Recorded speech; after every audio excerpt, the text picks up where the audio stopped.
Welcome to Your Brand Amplified, the podcast where we interview marketers, publicists, and brands to learn their stories, what makes them tick, and tips and tricks that make a difference. Welcome back to Your Brand Amplified. I am Annika Jackson, and today I am here with a very like-minded marketer. So I'm very excited about this conversation. Ishe Lappegaard, who's the founder of Kite and Dart, a group of business strategists supporting non-traditional entrepreneurs. Nate, welcome to the show. Thanks for having me, Annika. Absolutely. So in your mind, what do you mean when you're talking about non-traditional entrepreneurs? Oh, right into it we go. Yeah, let's do it.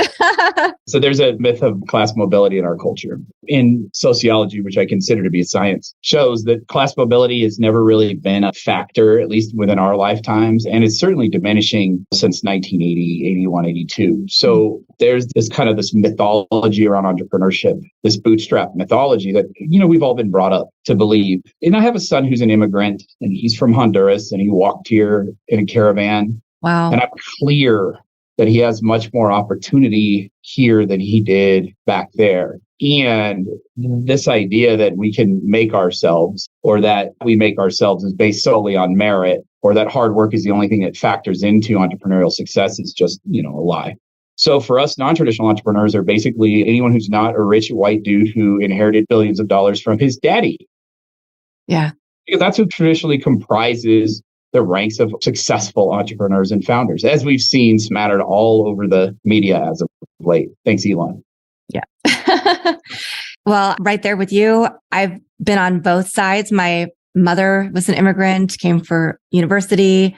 I saw the example of family members who come over from Thailand and Laos and had to wait 12, 13, 14 years. And then by that time, one of my aunts, some of her kids had grown up and now were no longer eligible to come over with her, and they had to start over. People who had really great careers in other countries, and they come here and have to work in a factory and start from the bottom because of the language barrier or because their certification doesn't come over. On the other side, I did have a lot of privilege when I was in my first marriage, and I had a nanny for my daughter, and a woman who is still like a sister to me who came over from Mexico, had approval, but didn't have the date that she could actually step onto US soil. But she came here anyway, much like your son, and she got her GED. She, learned how to drive. She learned all of the rules she needed to fit into society, even though society would not let her become a citizen yet. Yeah. Or pay taxes or become part of the system.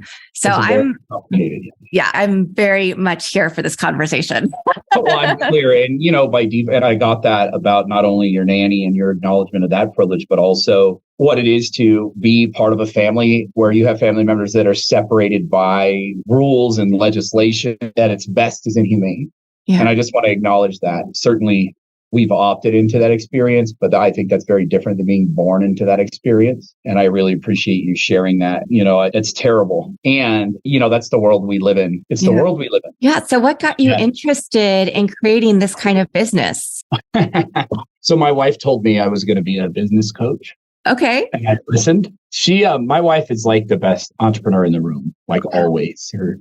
She owns a real estate company here in Denver. She graduated from college with a bachelor's degree from the University of Rochester when she was 20, and then was living in Colorado, figuring out what to do. And somebody asked her to be a real estate agent. She said, sure. And in 2 years, she started her own firm. My Now gosh. they have 45 agents and one of the most intentional and gorgeous brands. It's amazing what she's done. And so she had some coaches that were helping her, and they sold us intellectual property. And that's how we got started with some IP, again, privilege. We had some money from a house that I had remodeled that we owned, and we used that to buy some IP and get started with Kite and Dart. That was a long time ago.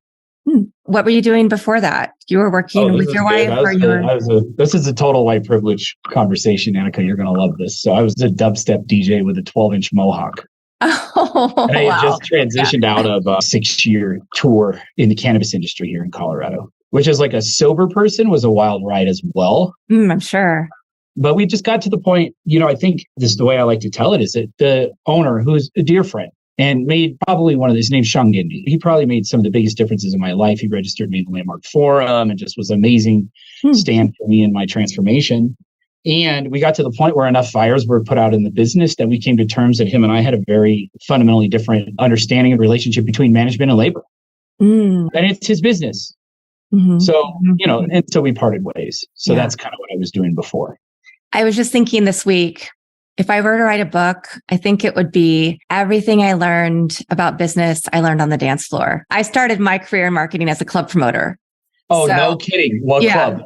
Well, I grew up in Kansas, so I would go to Kansas City on weekends to listen to DJs. And then when I was like a junior, a friend of mine was like, oh, this DJ wants you to start promoting for him. And I was like, sure, I don't know what that is, but I'll do it. So I started promoting DJs. Then I started hosting club nights. Then I started throwing raves. I'm aging myself here. We know 100 people. So JJ Soderling, all those guys, like Fester used to be. So when Global Dance went to Kansas City, my friend Mike was running the Midland Theater. So we went out and had DJ auditions. So I know all those dudes, Big Spade, like everyone from out there. I know all that whole Kansas City scene. No kidding. Well, I left Kansas City in the mid to late 90s and moved to Chicago and worked at Shelter, Karma. All those. So I have a gramophone story for you, I'll tell you. But Paul Anthony and he moved to Denver like 10 years ago, and he's a wild ride. Oh my gosh. And I know some DJs. So this conversation goes so many ways. So good. So you're familiar with Revolution magazine? Oh, really? So do you remember that magazine? Totally. I was the marketing launch manager for that. How cool. Okay, we're going to, sidebar. I was just getting done uploading set for my bi-weekly radio show. And it's early because in Ibiza, it's like party time right now. Totally. And a lot of our audience is there. So I've been uploading. That was like, I had to call the guy that runs the station and be like, can you help me? Because I have this podcast interview. So small world. Wow. We'll have to talk more about that. Yeah. Everything I learned about business coaching, I learned from being a DJ. Yeah. I think that also showed me, because in those early days of that burgeoning house music scene or whatever you want to call it, it was so diverse. People dressed differently, be gay, straight, whatever. You could dress however you wanted. It didn't matter. And it was a beautiful, complex mix of energy and people. And I think that, plus growing up biracial in Kansas, of all places, I think really set a foundation for me. So what set your foundation? Because you've talked about being a DJ. You talked about your wife said you were going to be a business coach, but what brought you to that's a great question. This type of business? I just want to acknowledge something you said. It's good to hear that. I have a memory of it as a cis white man that we were a community that took care of each other. Yeah. And I don't have a woman's body, so I can't trust my judgment about what was happening. But I hear from you and multiple women that I was working with back then, playing with or DJing with, or, been a part of it. It was a different experience than it is now in terms of how dance culture navigates things like toxic masculinity and patriarchy. And not to say that I think it was never not patriarchal, but I certainly feel like, and what I've heard from folks like you is that women were safer then. If I look back at it, two things. First, the importance of a curated community. And I think, and we're dinosaurs now, but, I think it's hard for people to understand how communities can be built prior to the internet. Yeah. People could just not opt in. We were underground, like couldn't find us. I remember when I first got records, my turntables, people would come to my house and be like, what do you have for record players? Right. And we had the fat pants here, and we had these things we called King Supers belts and the Gencos and all that deal. But we were identifiable to each other. But outside of our group, no one knew that we were ravers. They just thought we were weirdos. And so we had a way, I think, of self-regulating and curating our community. And I remember tremendous social consequences for unethical behavior, whether it was on behalf of promoters or people, selling things at events that were not healthy for other people or whatever it was. So, right out of the gates, I'd learned that there's an importance of a curated community, a community that's aligned on what we call source commitments, which are shared values. And that was an intuition. So that was the first one. And then the second one was, this is so good. You'll love this. So there's DJ Rob Vaughn that was out of Texas for a while. And he was a big, forward, right, in the United States. Back at that time, these guys, we were like the Wild West, and those guys that were all, bringing it across the Midwest, anything that wasn't hard techno was which is what you grew up on, Richie Hawtin and those guys, right? And drum and bass probably too out there. But he said, the reason I play all of these, the reason I spend all this time buying all this music and listening to all these records is so I can play whatever I want to play whenever I want to play it. And that's not true. A solid dance floor is a co-creation. Right. It's a co-creation between energy a exchange and a DJ and what we would call committed listeners. Right. People who are not DJs or producers, but understand the music. And then a bunch of people who got their vote because they bought their ticket. So I've been playing for now like 25, 26 years. I've probably heard 300,000 songs that I didn't pick, right? Mm-hmm. And the success of my career is dependent on whether or not that 22 or 23-year-old who just came into the scene likes what I play. Right. And so that humbles the DJ, which we need. And so that's the other thing is that, business is a co-creation. It's a co-creation between us and our audience. Mm-hmm. So those were the things. So when you say everything I learned on the dance floor, I'm like, yeah, everything I learned from the DJ booth. Like, I can't just show up and play whatever I want to play whenever I want to play it and expect cooperation. I have to be more intentional than that. Like, I have to understand who's out there. Mm-hmm. And I have to be responsible for curating an audience in my business that shares the same values I have. Right. I think that's the big missing. Like people in marketing, because we've been trained to market by companies that have the luxury of not having to do that, like Coke or General Electric, the third largest manufacturer of arms in the world. Like, they just have this ability to kind of manipulate public opinion at a level that us as smaller entrepreneurs will never have. And this in PR. Yeah. It's a different game when you don't have $1 billion. It is a different game. And I also think one of the things that's interesting about being a small entrepreneur, a small business, a new entrepreneur, I work with a lot of people who are maybe startups. They're for profit, but they have a social good component. So they're an app that teaches kids and families about financial literacy, but it's gamified and it makes it fun for everybody in the family, but it's helping hopefully change that narrative and that cycle. So I think one thing I'm also seeing a lot in large companies, whether people go in-house as marketers and publicists or the big brands that you're talking about, as well as some of the ones that maybe aren't quite that big, but still in that zeitgeist, a lot of them espouse certain values on their websites. They might have employee resource groups, things like that. But I've seen so many people that I've worked with go into these companies and feel tokenized and say, they said DE&I, they hired me, I'm Latina, but they're only giving me these projects because I'm the squeaky wheel asking for them because I thought these were the values of this company coming in. So is this part of what you're trying to help effectuate change on by, working with really conscious entrepreneurs, a conscious community, people who may go into some of these large companies at some point, either as trainers or consultants or employees, and hopefully help change this narrative? Yeah, it's tough. I mean, obviously, as a white man, there's a lot of what I don't know about what you said. And there's what my clients and folks I've worked with have told me. So the question for me, and I work with a lot of consultants and folks that are in the B2B space. So consultants, professional services, I'd say that's going to comprise about 85% of the people I've worked with. So the question for me is, can it be extricated from such an inherently patriarchal system of organization? So if you look at, and I think I see this the same way. I see it in corporations that are run by a board of directors and shareholders, and I see it in nonprofits that are traditionally run by a white board and a woman of color ED. Mm-hmm. So, I'm a bit of a socialist. So, I read, and there's a book called Pedagogy of the Oppressed by Paulo Freire. And he lays out, like on the third page of this book, the necessariness of folks that need charity, the necessariness of patriarchy. The folks that are giving charity need people to remain poor so that they can justify their existence. It's an awful relationship. I think the question is, first of all, is it possible? I don't think so. As a white man who has, through choice and circumstance, exposed myself to, I've been trained as as like an anti-racist facilitator, which I'll never get to do because I have the wrong identity for it. But I sat in a room. Mm-hmm. I think we have too much to lose. And I always tell people, like, what we gain from, like, white men gain from the kind of training I've done is not valued in the culture that we're trying to undermine. Mm-hmm. So for me, I don't care. My clients typically have less privilege than I do. And I think whenever a person of color or a woman succeeds in business in any way other than picking up the tools of the oppressor, that's enough. So if my clients want to go out and change the world, great. But I think first and foremost, I like to focus on, can we get non-traditional entrepreneurs consistent income so we're not triggering trauma pathways? And you know this. As a biracial woman, you're 100% clearer than I could ever be on how important it is for you to have financial autonomy. Because that's what men do. So for me, I think it started off like that. And then once the white hope washed off, it's just like, no, like my job is to help folks get access to markets in a way that works for them. Yeah. And then we can talk about changing the world.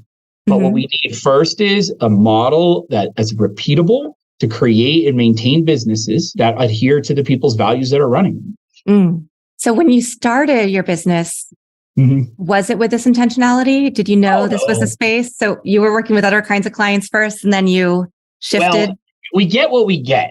So when we started this business, my wife was a successful owned a real estate company. Mm-hmm. And she was a founder of an alternative business networking group in Denver. And I was a DJ who had been to Burning Man 9 times. So we had this like very odd mix of characters. And so we ended up with a bunch of like well-intentioned, mostly white entrepreneurs that were grounded in making a difference. They were definitely like artists and liberals and that kind of deal. They couldn't market and sell their way out of a paper bag. Which we typically can, right? We have to kind of like dance around the issue. And I never understood why. But what happened was I was co-working at this place called Converge in Denver, and I was doing some pro bono work for a nonprofit called Building Bridges. And they sadly are no longer in business, but they had been doing work for close to 30 years and facilitating conversations primarily between Israelis and Palestinians, and then moved into a program where they were educating teenagers of color on white supremacy so that they could better navigate the world that they were moving into. And they started a DEI consultant, like a consulting product. And so I got to coach Jenny Madrano, who's the person starting that program. And I coached her once, I always tell people. And then she was the first person to distinguish whiteness to me. And it changed everything. She took me through this Kenneth Jones and Tima Okun work, and you can find it on dismantlingwhitesupremacy.org, that really laid out like the characteristics of white supremacy culture. And then I got like a whole other narrative that you already have, Annika, and you know this, that we don't have, which is just an understanding of like, it's like the air we breathe as white people. Mm-hmm. And once I saw that, I was like, oh, okay. So these customers I have, they don't want to act like Christopher Columbus. That's why they're not marketing and selling, because that's the model we have. Mm-hmm. Yeah. And then once that started to happen, two things happened. First of all, I got really good at what I did. And then it got a lot harder to sell. Yeah. So unpack that a little bit for us. Oh, geez. So, like this is where it gets really personal. So it's like, I'm a person in recovery. So I've been sober for 15 years now. Congratulations. Yeah, thank you. Baruch Hashem, like it's, I did 12-step work and it saved me. I was not going to make it. And I always tell people I partied, but I was like too drunk to be a DJ. And then they get that like, holy cow, is that possible? I'm like, oh yeah, 100%. So, I'm a child and I grew up in a pretty abusive household. So, I'm not coming to the table with like an extremely high self-esteem. Which is, so I lack a lot of that, like God give me the confidence of a mediocre white man. I don't have a lot of that. I'm a mediocre white man, but I don't have a lot of that confidence. So it's always like, I'm not current with myself. I have a hard time accepting that I know things that other people don't. And I always want to bring everything to the table for my clients. And I have a coach who's brilliant. She was a client and she was also a psychologist. And now she's a coach. And she's got my freaking number. You know what I'm talking about? But she's like, why isn't it just helping people have their businesses work be enough? And then they'll get that if they get that. And so our brand has kind of come from a relatively generic coaching brand. The kind of like that whitewashed law of attraction, semi-spiritual business brand. And then gone into talking about sales and marketing inside of the context of dismantling white supremacy. And now kind of where we're at is, look, if you're a non-traditional entrepreneur, probably what you care about right now is that you can be confident that your business is going to work. Like you can be, this feast famine cycle in consulting circles, we can fix that. And so that's kind of our most recent pivot is to that messaging, which is, look, it's different for you. We have a way that makes it work. Let me show you how to do it. Nice. And it's been a lot easier, naturally. So Very that's kind of where we're at in the evolution of brand. Yeah. I think even as marketers, we're always testing our audiences, our customer bases, and figuring out what feels good for us. And that's a lot of the work that happened for me in the last year as well. Was I had an agency that was very socially conscious. I merged with another agency, didn't have the same experience, and then quit, moved back onto my own. And now I am actually just started working with a marketing company that focuses on workforce development and educational equity. And so now I'm like, now I'm really in my sweet spot. And I'm so happy and excited. But it takes time to get there and to figure out like, okay, I really have to know who to say no to, because they might be nice people. They might have a nice product or service, but it's not for me. And somebody else who's going to be better at, helping them with their business. Yeah. And women and folks of color, I think, approach entrepreneurship from some different contexts as white men we don't get, which is like, bodily autonomy. First and foremost, you have much more agency and entrepreneurship to choose who you're around. And, eliminating the fear of like the sexist white male boss or racist white male boss or racist boss. I think it's a different equation. And I've learned this over time. But luckily, right, that factors into what we know about branding and marketing. And you were talking about companies earlier today that, they want to portray one image, but it's not. I mean, that's, but now there's Glassdoor. Yeah. We're not going to get these behemoths like we used to. I think Musk is dealing with that at Twitter now. Where, he does a takeover and he shows up and he says, we're going to have to be super hardcore, and everybody quits, and he's the laughing stock of the internet. And now how that's going to work is, think about the recruiters that are over there going, oh, shit. Yeah. Now, how are you going to get anyone to work here? So, and not like it's balanced, but I think for me, obviously, the way that we are looking at marketing as a whole, the discipline of marketing is completely antiquated, and anybody who is a marketer, and this, that didn't learn the way we learned, because we know the difference between, look, you want to have a race? I mean, I don't know. Did you put your flyers above the handle on the door, or did you put it on the windshield? Right. Yeah. And then transitioning into digital and getting that there's like, you just can't lie like that anymore. Right. You do not have the autonomy to craft whatever narrative about your business over here and do whatever the hell you want over here. It's not going to happen. People get it. People have so many data points now. Yes. That they can discern that kind of out of alignment. And so for us, and I started off marketing, and then I went into coaching, and then I went back into marketing, and now I'm in between, because the reason is like, if a client's position to their business, like what you're talking about, like first and foremost, if I sell the shit I'm selling, does it make me happy? Does it work for me? If that's not aligned, I can't sell. That product's never going to sell. And then secondly, is the position of that product to market dialed in that it meets people where they're at, and it doesn't have tacit accusations, and that it's attracting, and it's got enough value out there in the market, like enough values, that it repels certain people and it attracts everyone, or attracts some and repels others. I mean, the brand has to have teeth, we say, and so getting people to even have the guts to do that is kind of where we're at now. True. Yeah. It's like, I do all the work before you get them.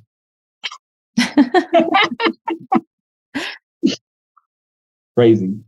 Yeah. Well, I wish a lot more people did that work before I got them, because I think a lot of people come and they say they want marketing, they want PR, they want branding, but they don't understand who they are. They haven't gone to a you first, right? So let's talk about that, because I'd love to know how you work with people. I know you have a community membership model as part of your offerings. So what are the different things that you do, and how do people come in to work with you? Is it mostly referrals? Do you, hold workshops? Do you cultivate this community? And then that's how people then start working with you one-on-one, or what's?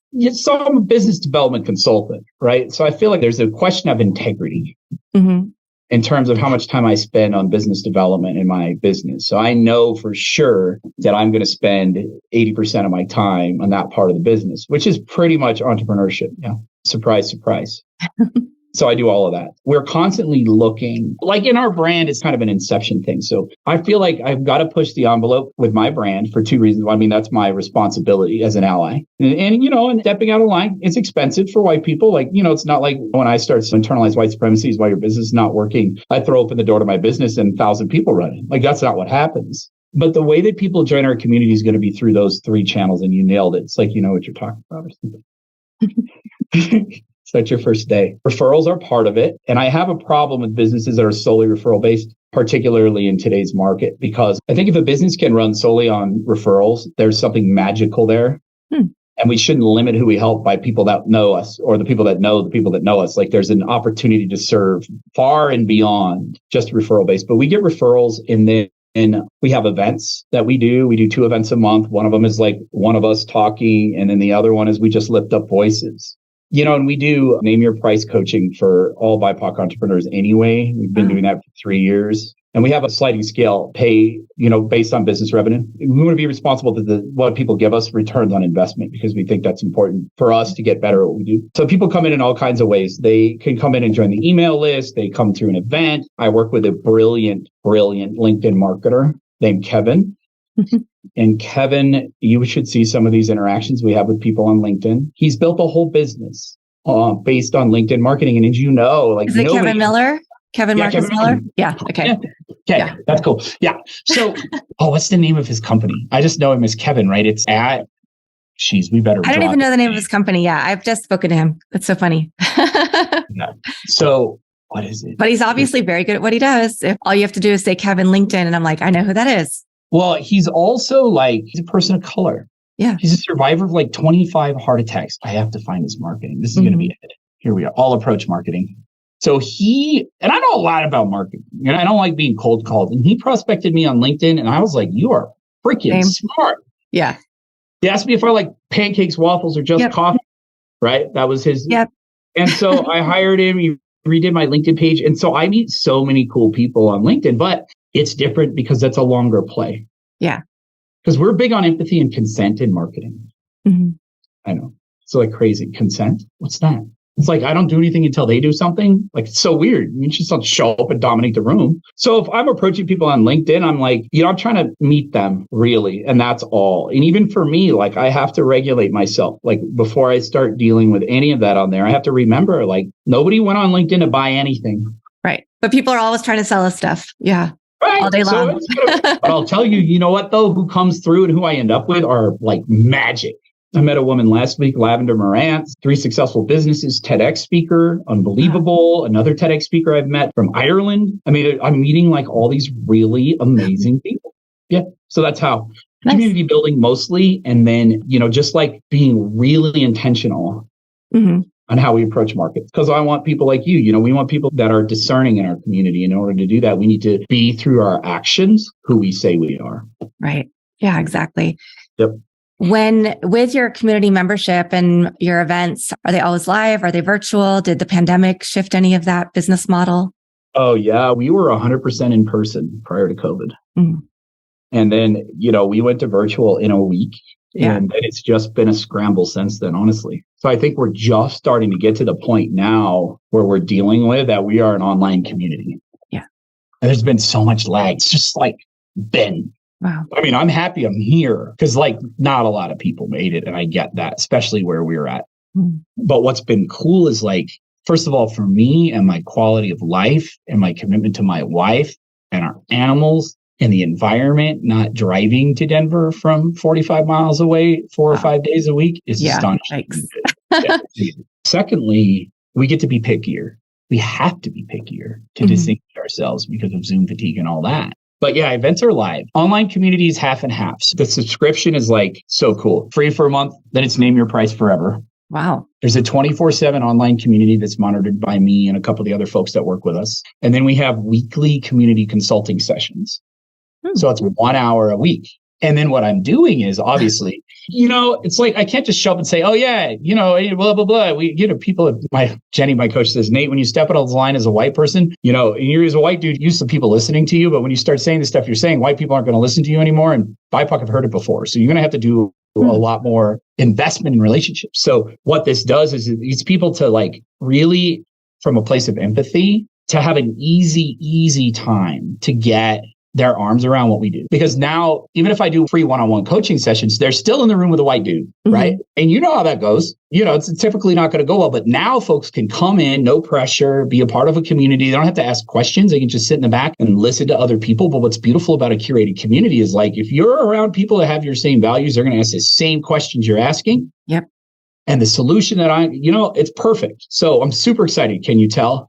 And that's what we're doing now for community membership, which is great. Everybody wins. And name your price is fine. Like, I don't have to make $1 million an hour on everything I sell. It's been cool. The interactions and so funny. I have a friend of mine. She's a DJ. Her name's Lord Zwicky.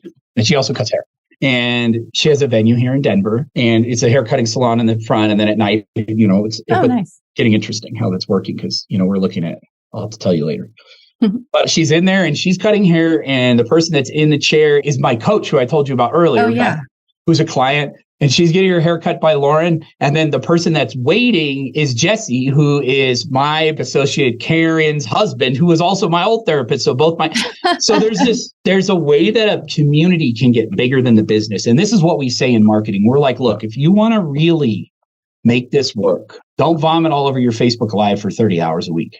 It's not what you want to do. What you want to do is you want to build a community of people around your business that share your values. It doesn't matter whether they're going to buy from you or not, ever. You just need people around your business that can say, like we did about Kevin. Yeah. Yeah, like he knows what he's doing. He's a genius. Absolutely, I could tell you. He's a genius. He's hilarious also, by the way. He's so funny. He's just trolling people really on LinkedIn, and that's what gets him in the conversation. So funny. But like, that's the key. You got to have aligned people around your business. You can't just walk out into market and try to sell to everyone. Nobody's going to buy from you. They don't care. And you know this as a woman of color. There's already like a third of us that will never give you any money, but we're happy to waste your time. Yeah. And so for non-traditional entrepreneurs that look less like me, it becomes even more important that we qualify people on implicit bias well before they get in the funnel, because they'll RFP us to death. I'll rant forever. If I'm talking too much, you just interrupt me. No, well, I'm just interested in when you do work with people or when you're in those rooms and people are having conversations, what are the top 1 or 2 or 3 challenges that you see people face in their businesses, even if we remove all of the other issues that we've been talking about? So I think it's like we are trained to be employees in this culture. Yeah. No matter what. And you can see it in the stigmatization of entrepreneurship, and you get it all the time as a woman, I'm sure, like when the bagger at the grocery store is giving you advice on your business. It happens, right? And entrepreneurship's a religion. So we're all coming in with a set of ideas that we know how to run a business, which is fine, because if we didn't have that, we probably wouldn't start our businesses. So I'm not going to complain, but like trying what we come to the table with as entrepreneurs, no matter where we got educated, school or not, that doesn't work. It's a capitalism, but capitalism does not encourage competition. So I think the first thing that people would identify their challenges is getting quality, consistent leads. Okay. Yeah. The problem with this is they think that the solution is to do some marketing, but it's deeper than that. Right. And so here's how we figured it out. So basically, when we come in, we're running a business on shoulds. Okay. When we start, I should do this, I should do that. It's all we have, right? All we have is what we've seen other models. We've never run this business. Right. And I'm not dogging. It's just like, what's up? I mean, it's like whether you bought IP or not, like you come into the table with an idea about what a business is supposed to look like. That's fine. And what we try to do is give people a different context to operate from, which is based on what their values are and what they're great at, what they're passionate about doing. So we try to get deep into the structure of the business and actually have like the stuff that's on your schedule. Be stuff that you're passionate about, that you're confident in doing, and that you have a lot of experience. Because we can do that now because we're entrepreneurs. Well, you know this. First thing I did when I got a business was I gave myself a job, and I didn't give myself a very good one that was aligned with what I was great at. So once we get that, that's where it goes. Now, the question is, though, is like, that's a hard sell. And so a lot of times it's just like, here's some actions you can take rigorously every week to get leads that don't make you feel like a jerk and don't cost $20,000. Yeah. And that are going to work really well when you get a PR person. Nice. Right. Because you got to have a story to tell. Exactly. And I think the way we do business development is so much more important than what we say. Like the methods we use says more about us than like the things we say. Yep.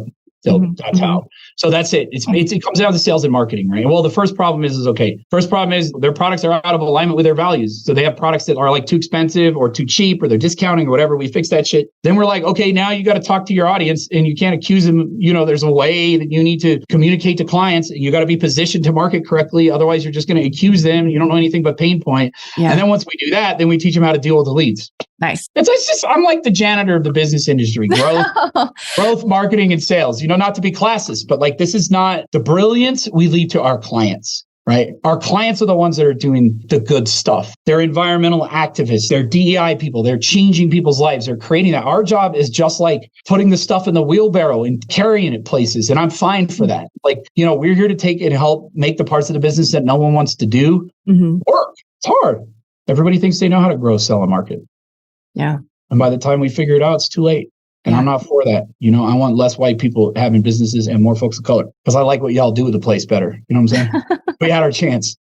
I don't even know where to go from there. I feel like that ties everything in a bow on this conversation. But yeah, so Nate, I think a lot of people who are listening will be very intrigued and want to learn more. What's the best way to find you on social, on your website? Oh, I'm going to say two things. I'm going to say, so for the people that are out there that didn't like what I had to say, check your goddamn privilege. And for the people out there that do, www.kitedart.com, or they can find me on LinkedIn, Nate Ishe Lappegaard, and my name is spelled weird, so I'm easy to find, and it'll be in the show notes. And I'm down to talk to anyone, like really, unless they voted for Trump. Yeah. Awesome. And do you have a favorite quote or mantra, saying, phrase, philosophy? Yeah, you're perfect, whole, and complete the way you are right now. All you entrepreneurs out there, you're perfect, whole, and complete. You don't need to learn how someone else did it to be successful. It's not going to work for you. What you need is a way to look at business that empowers you to build and make decisions based on what works for you and the difference you want to make in the world and the kind of people you want to work with. There's nothing wrong with you. Don't fix anything. It's better if you don't. The sharper edges you have, the better you're going to show up in the market. Just build on you. That's it. Nice. Wow. Nate, I want to thank you for being here. What a refreshing conversation this has been. And thank you to our audience for coming back and listening to another amazing expert share his passion for helping BIPOC and women entrepreneurs. And with that, I'll be back again with another episode in a few days, signing off. Want more? Check out amplifywithannika.com or follow me on socials at amplifywithannika.